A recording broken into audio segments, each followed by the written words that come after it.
Christmas Day, 1929, Germanton, North Carolina. The Lawson family, all 9 of them, are preparing for the day. Son Buck is hunting. Daughter Marie has baked a cake. And Mother Fannie is taking care of her smaller children and running the house.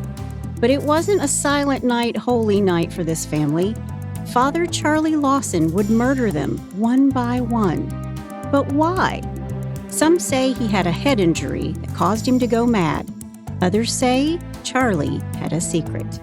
This is the story of the Lawson family murders, a Christmas surprise. Hey, y'all, I'm Chris Calvert. And I'm her husband, Rob Potter. Welcome to Hitched to Homicide. For better or worse. Till death do us part.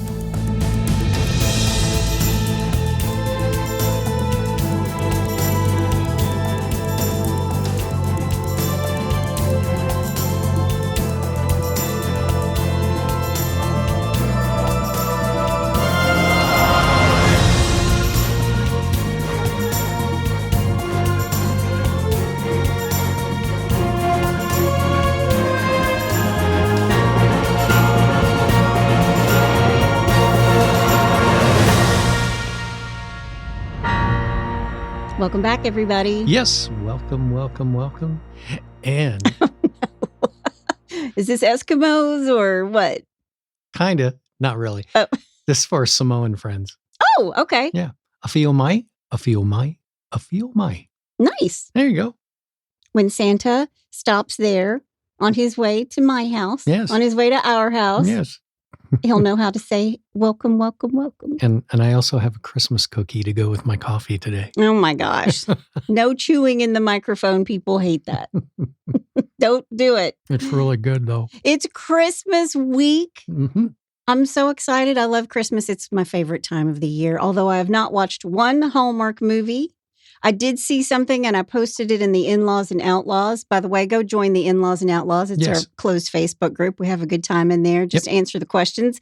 But I posted something in the In-Laws and Outlaws that was basically, I need a Hallmark movie where she is trying to catch a serial killer and like get a boyfriend in a small town who owns a bakery or something like that. Yeah. I don't think it's such a tall order. I don't. I think I could write that actually. Yeah, go for it.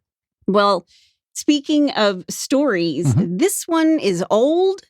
It's crazy. This happened almost 100 years ago. Wow.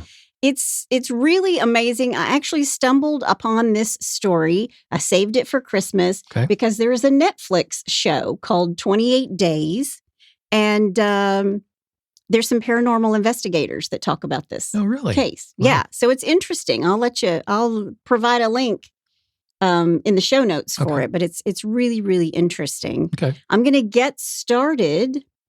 Before I do, I want to thank Wikipedia, southerncalls.com, the Greensboro News, the Charlotte News, the Charlotte Observer, the Raleigh News and Observer, the Watauga Democrat, Netflix's 28 Days, and The Meaning of Our Tears, the true story of the Lawson family murders by Trudy J. Smith. I did read it. There'll be a link to her book in the show notes. You can get it on your Kindle. Nice. You ready? Yes. Okay, let's do it.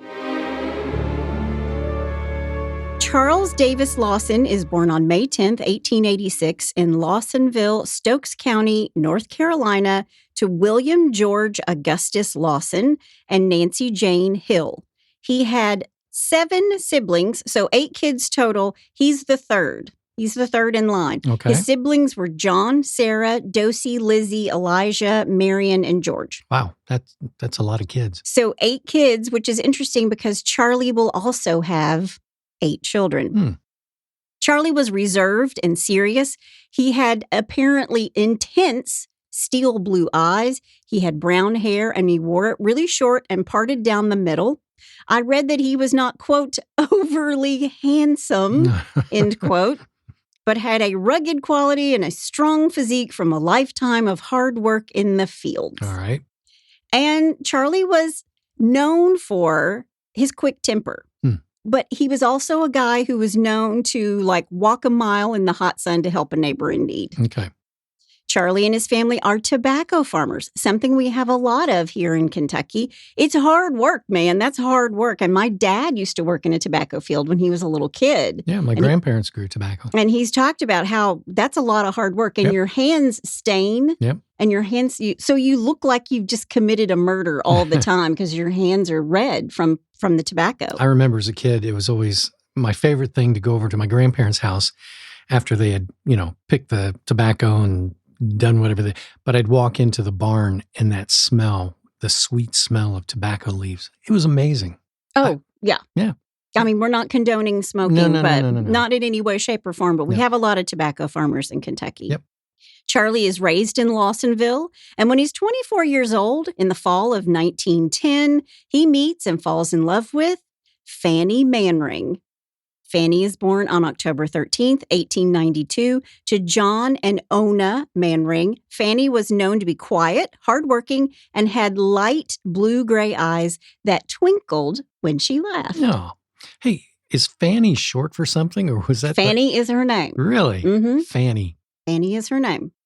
There are lots of great old Southern names in here, so I mention a lot of names, and there are a lot of really good old Southern names. Okay.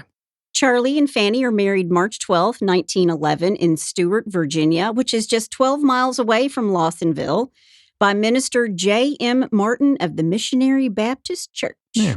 Charlie's 24, Fannie is 19, and by the end of the summer of 1911, she's pregnant for the very first time. Okay. In 1912, Fannie gives birth to their first child, Marie LaVaughn. And the next year, Fannie gave birth to James Arthur, who will go by Arthur, but also goes by Buck. Oh. And the year after that, in 1914, she had William Sanders. 3 years later, in 1970, Carrie Lou comes along. Carrie Lou. They are prolific. 2 of Charlie's younger brothers moved to Germanton, North Carolina to farm, which is about 20 miles south of Lawsonville. Charlie wants to be near his brothers. And in 1918, Charlie packs up his wife and 4 children in a covered wagon, I read. Oh, wow. And moved them all to Germanton. And he thought that he could grow some good tobacco in this area. And Germanton was closer to the tobacco market and the warehouses. Okay. He rents farmland to grow tobacco. He's a tenant farmer, and he works hard. He's going to have his family working hard, too. There's a story about Charlie during this time that he owed one of his neighbors $2. Oh, wow. And he rode a mule all the way to their home, which apparently was not an easy task, to pay back the money. Wow. Charlie was considered to be a good and honest man. Right. In 1920, little William gets sick. He never recovers, and he dies of pneumonia. 2 years later, in 1922, Fannie would give birth to another daughter, Lucinda Maybelle. They call her Maybelle. Then in 1925, Fannie and Charlie add another child to the family, James William. And it's at this point that the family moves again to be tenant farmers on the Broder property. But Charlie really wanted land of his own, and that's the dream, right? If you're a farmer, you want land of your own to farm. And 2 years later, in 1927, they add a new son to their brood, Raymond, and they buy a farm on Brook Cove Road. It's 114 acres. They bought it for $3,200, or in today's money, about $55,000. Okay. On the property, there's a little log cabin, but Charlie promised Fannie that he would build her a big, modern home as soon as they could afford it. Now, little Raymond is only 3 weeks old when they make this move. Okay.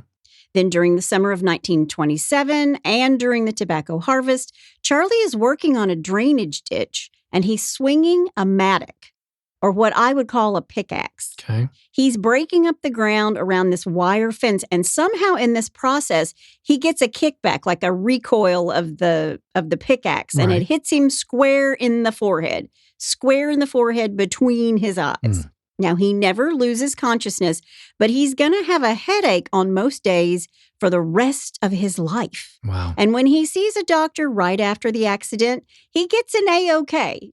Charlie, you're all right. Rub some dirt in it. Rub some dirt on it. You'll be okay.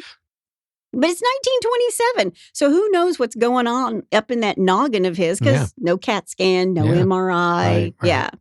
October and November, Charlie is bringing in his first crop of tobacco from his own land, and the whole family helps, even the tiny little kids. But when Christmas rolls around in 1927, there are no presents for the children. Nothing. Nada. Why? And he tells Fannie that they can't afford it. Oh. That's called foreshadowing. Uh-oh. Dun, dun, dun. In January 1928, Charlie takes his tobacco to the Piedmont warehouse in Winston-Salem so he can sell it. And while he's there, he and another man bump into each other. And when Charlie asks him for an apology, he's like, dude, watch where you're going. Yeah, you bumped into me, dude. Stop Yeah. Can't you say you're sorry? Whatever. Yeah. So he's asking for this apology, and these two get into a fight. And the other guy pulls a switchblade, and he cuts Charlie. He actually punctures Charlie's lung. Oh, wow. And Charlie's going to spend the next 2 weeks in the hospital. Wow. The next year at Christmas, 1928, after the townspeople kind of catch wind that the kids didn't have a Christmas in 1927, Charlie's kids, they want to help out. And friends actually offer to buy some presents for the children. Oh, that was nice. To which Charlie replies, quote, "We don't need no help. I'll see to it they get what they need," end quote. And again, Charlie didn't allow the family to celebrate Christmas, and there were no presents. Really? Yeah. 2 years in a row. Wow. Now, remember I told you Charlie had always kind of had a temper, but he's getting worse. And he kind of liked to beat his children, sometimes for no reason.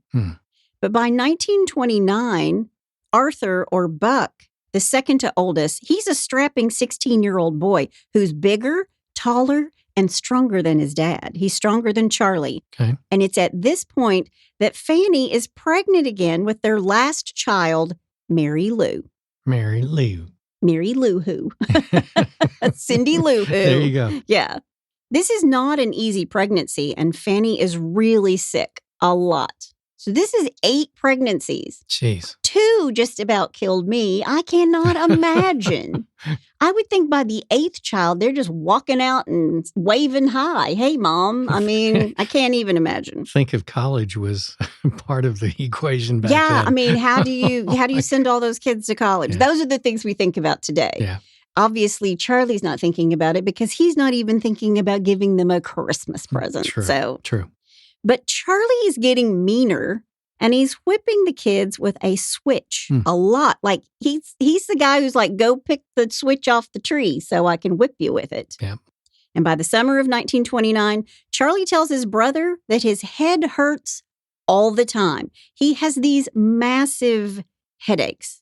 And it's been 2 years since he hit himself in the head with this pickaxe. And he tells his brother that the misery in my head is so bad I can hardly bear it. And it, quote, seems like there's trouble at every turn, end quote. But he didn't elaborate on that. Okay.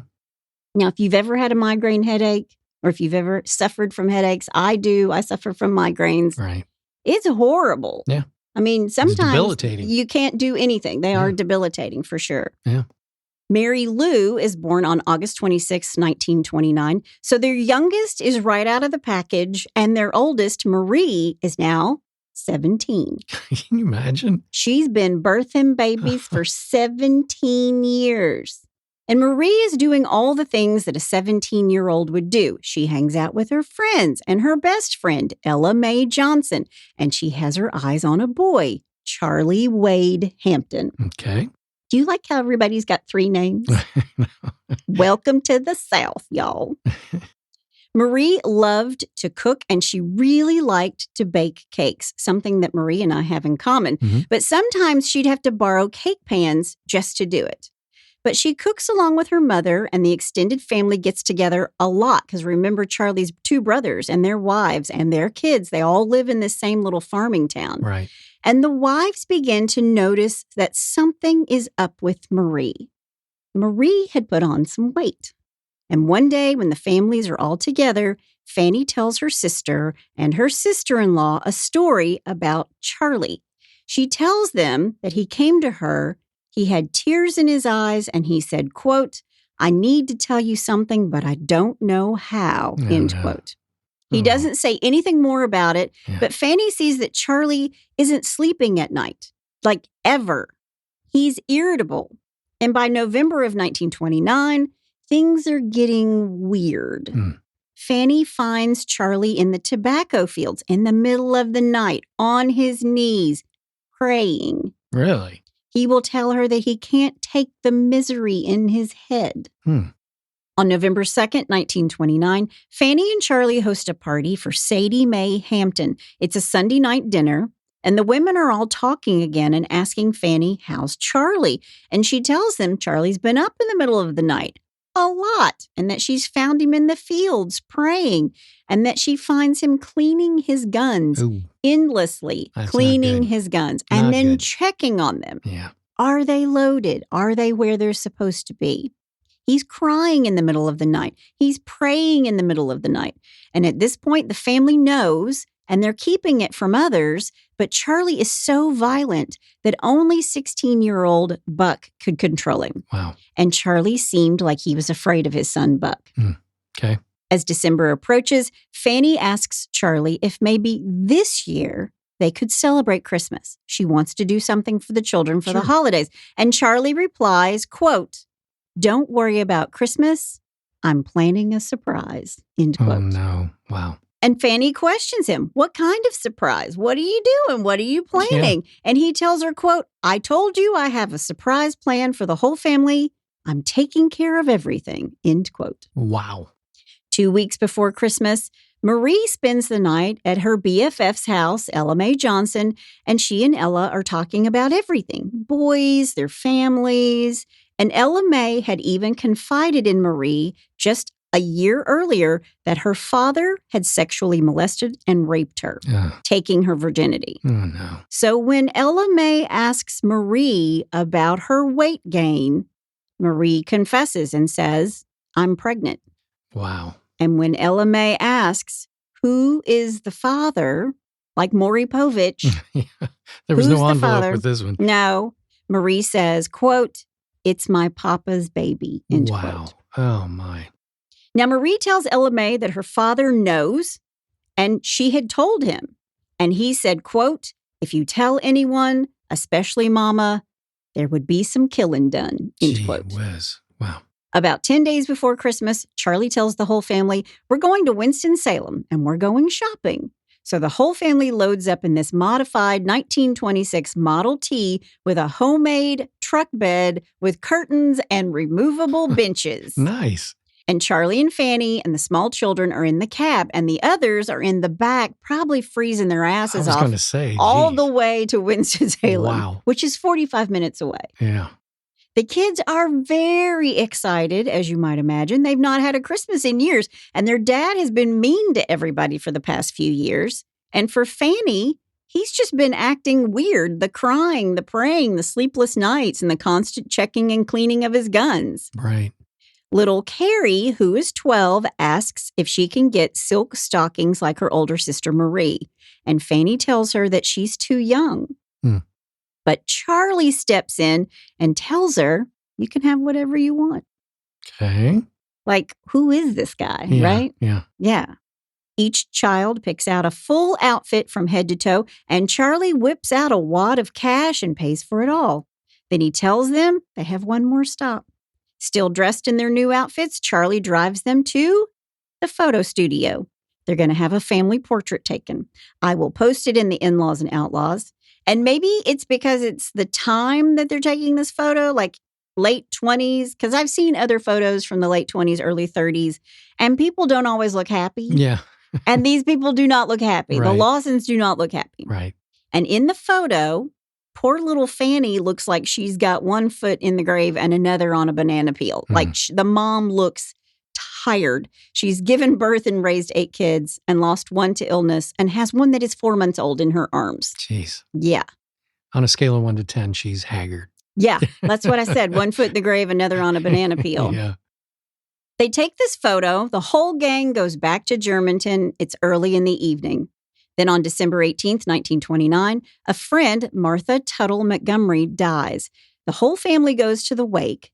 And then a day later, Charlie and his friends are discussing the death of Martha when Charlie confesses, quote, "I wouldn't mind dying, but I would want to take my family with me." End quote. Wow. Yeah. Wow. I don't even have to say. Yeah, I mean, That's he was called basically foreshadowing. Yeah, he was just telling him what he was going to do. Yeah. When Christmas Day arrived, the Lawson family household had no decorations and no presents, but Charlie still had his special surprise waiting for them. Mm. Now, as it happened that Christmas, a relative had been staying with them for the holiday, Sanders Lawson. It was a normal morning. Marie and Fannie made breakfast for everybody, and Buck and Charlie tended to the animals. Then after that, Buck tells his mom and dad that he and Sanders are going hunting. Now, I know a lot of people who live in rural areas. They'll go hunting on Thanksgiving. They'll go hunting on Christmas. This isn't anything unusual. Right.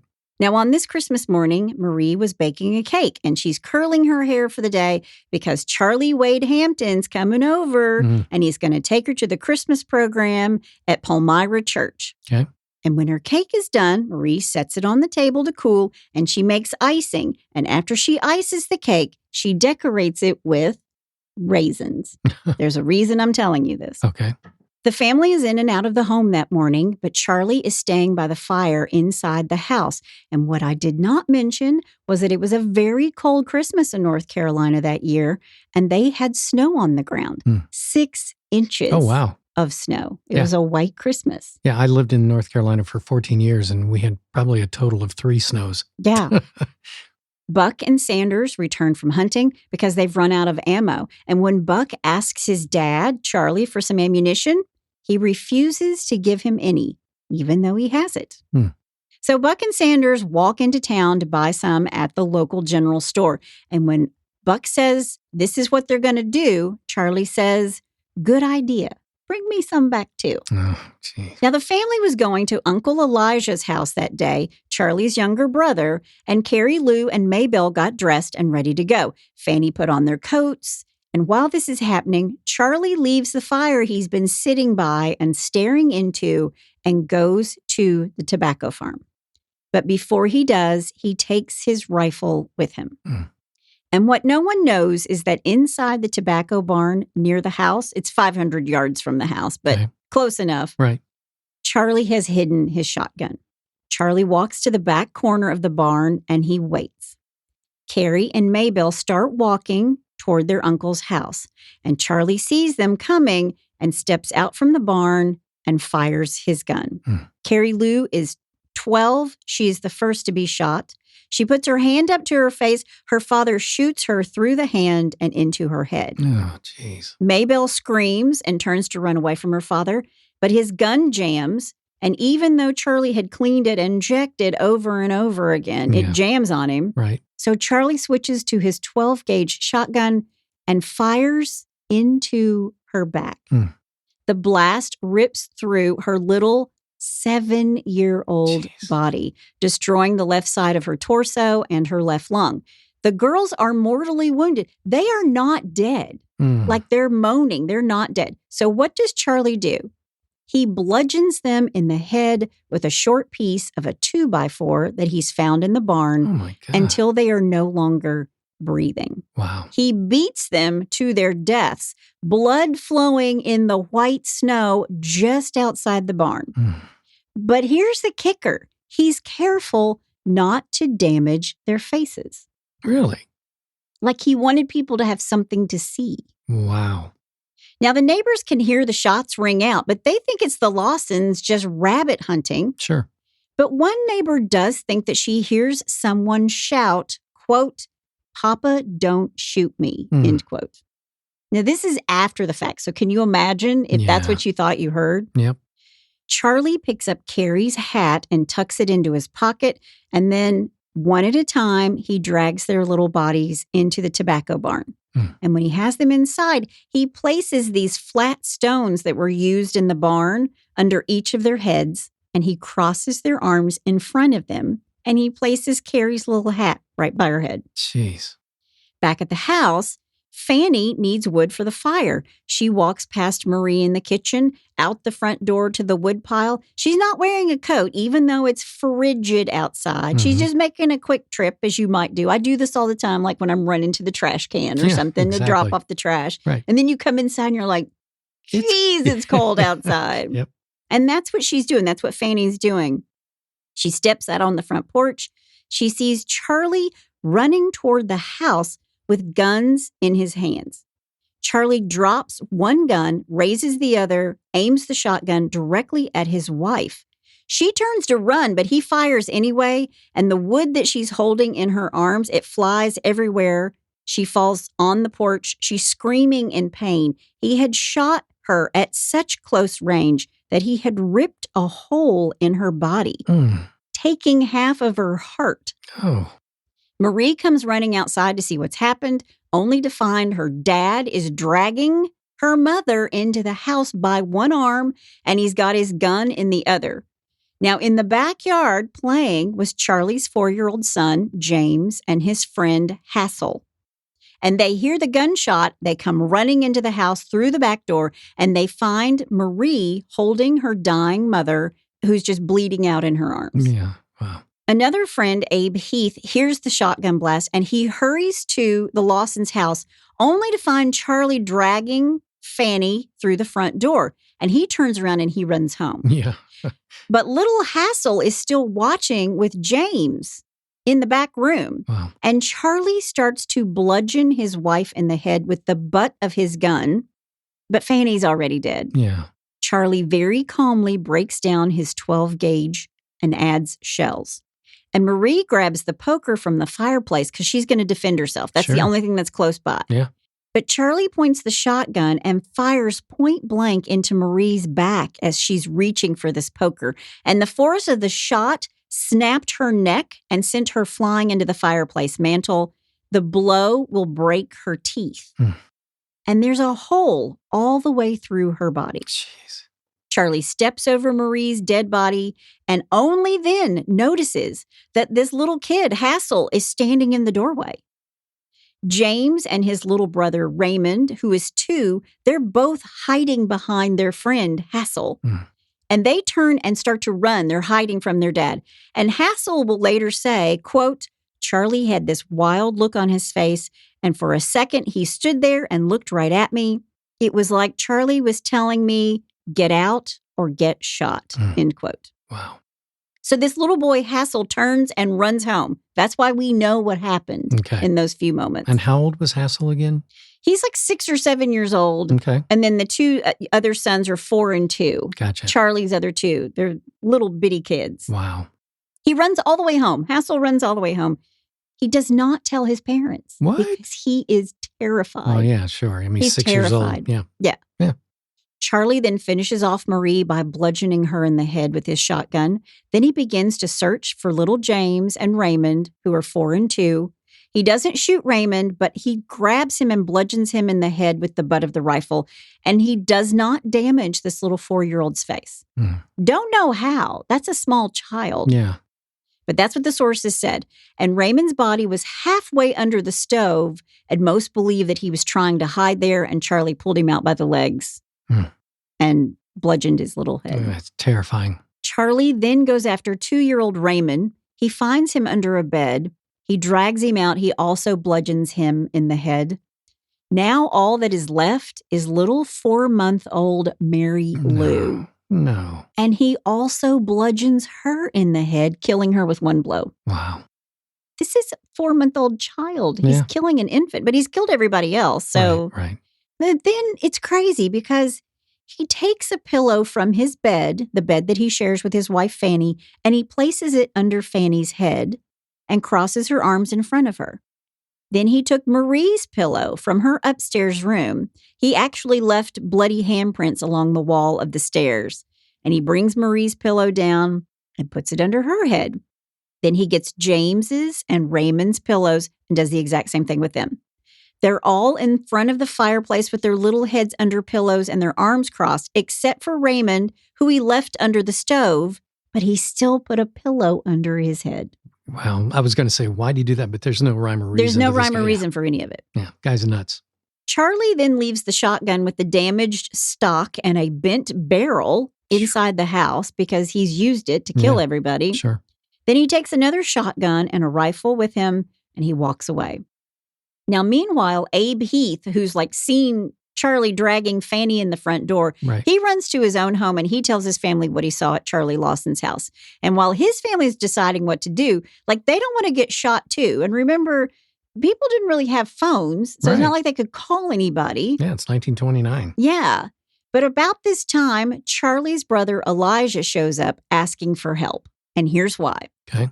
Brother Elijah and his 2 sons had been out hunting that day as well. And they walked to Charlie and Fannie's house, noticing that it was eerily quiet. It's very quiet. Right. Now, apparently, as they approach the house, they don't notice that there's blood in the snow out in front of the house or on the front porch. I don't know how. I was going to say, how do you not notice blood in the snow? I know, but they can't get the front door open and no one is answering them. So they push open the door as hard as they can and they find the bodies. They can see the bodies through a crack in the door because it's Fannie's feet up against the door. That's why they can't get it open. Okay. But they hear shuffling upstairs. They'd walked in on Charlie getting pillows to put under the heads of his family. Oh, wow. They turn and run thinking there's a murderer in this house. Sure. And I wrote in my notes, no, it's just your brother, Elijah. He is a murderer, but yeah. So Elijah gets his boys home. He gets ammunition, got his gun, and he heads back to his brother's place. And others have heard the news because word travels fast in these small farming towns, and everyone heads to Charlie's place to either gawk or they got plans to take down a killer. Yep. When Elijah and the others make it back to the house, other bodies are found at the barn, those of Carrie and Maybelle. And Charlie's brother Elijah starts looking for Charlie and for Buck, who had gone into town to get ammunition.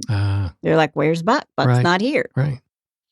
So Charlie's gone to a secluded pine thicket behind the barn. He washes his hand in a nearby creek. They find his footprints later in the snow. He uses at least 4 matches to try to warm his hands. They also find those near him. He paces. He paces for hours. And then he takes a twig that he's going to use to engage the trigger of his shotgun.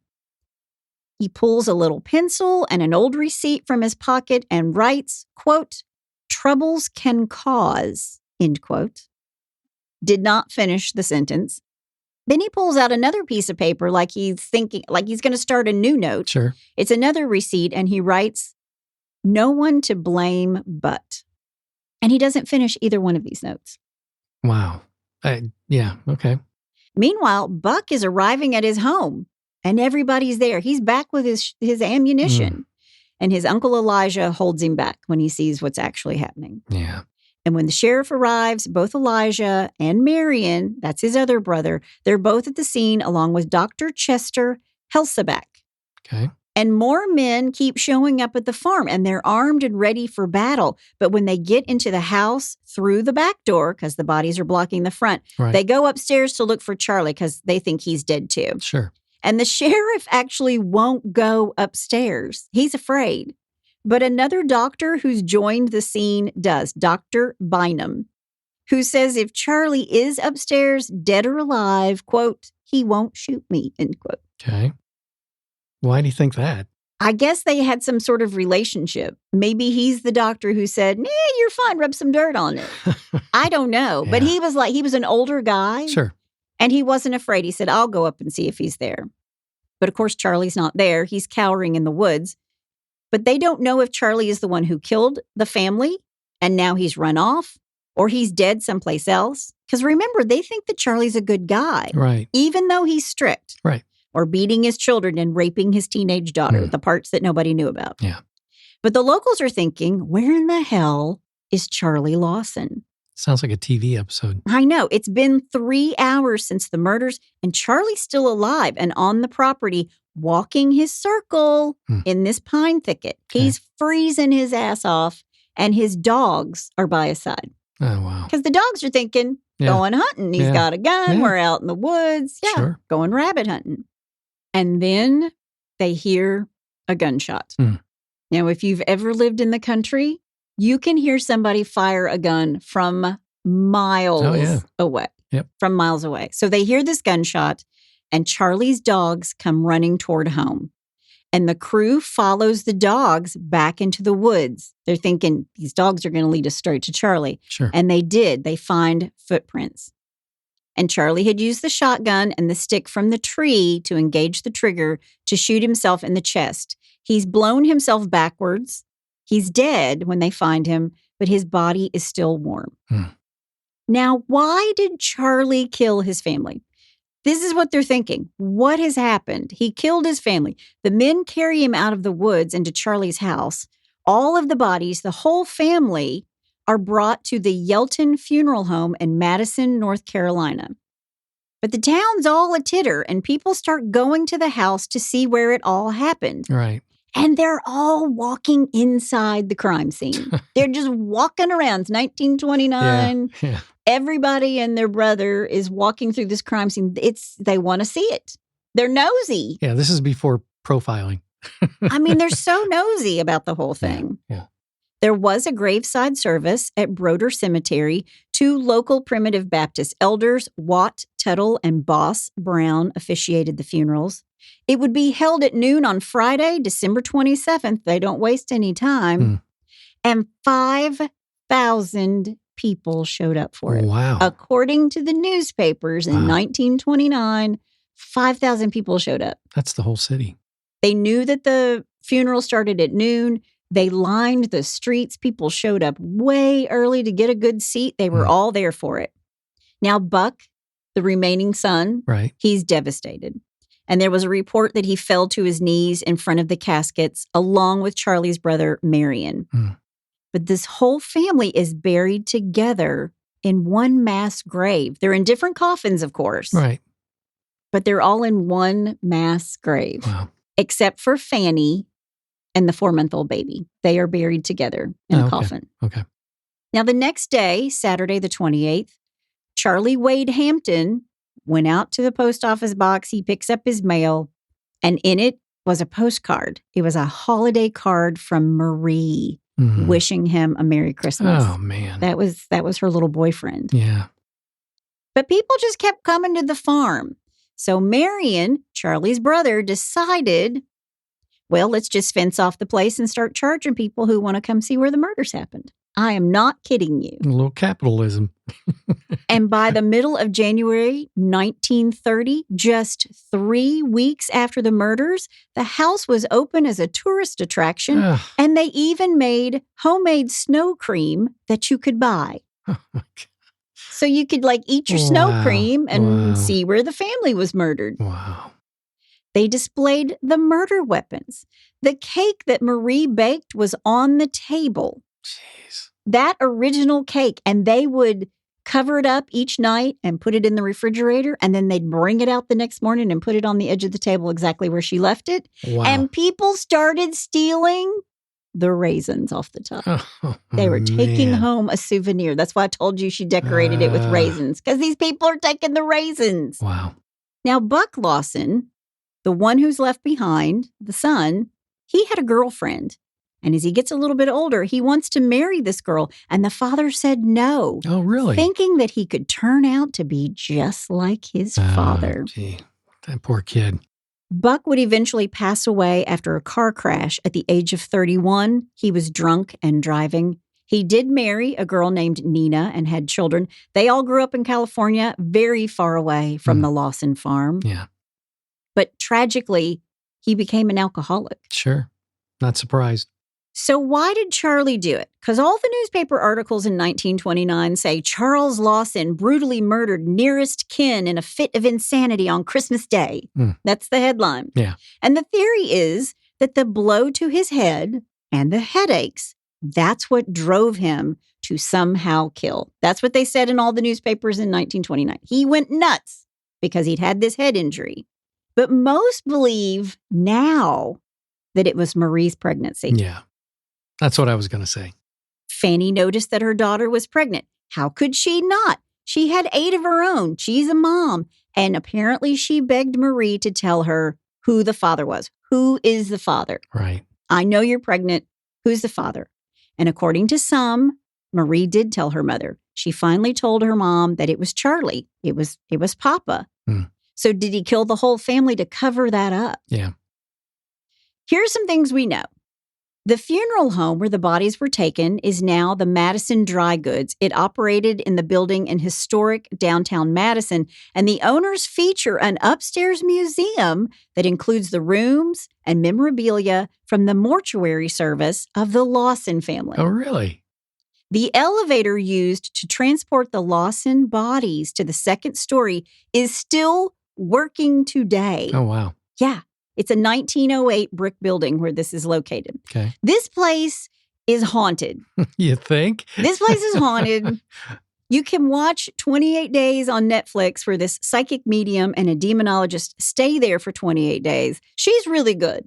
But the whole idea behind it is that the Warrens said that if you were investigating something paranormal, you need 28 days to, quote, pierce the veil, like to find things out. Okay. Which would be great. We need to ask Catherine Kaufman, psychic medium, the Hitched Homicide official psychic medium, what she would think. Yeah. But they stay there and she really picks up on lots of things, including the pregnancy. Oh, wow. Dr. C.J. Helsebach of Danbury was the Stokes County coroner who presided over the autopsies on the night of December 25th, 1929. Dr. Spotswood Taylor, great name, brother of the Stokes County Sheriff John Taylor, just happened to be home for Christmas from Johns Hopkins Medical Center in Baltimore, where he was serving as an intern.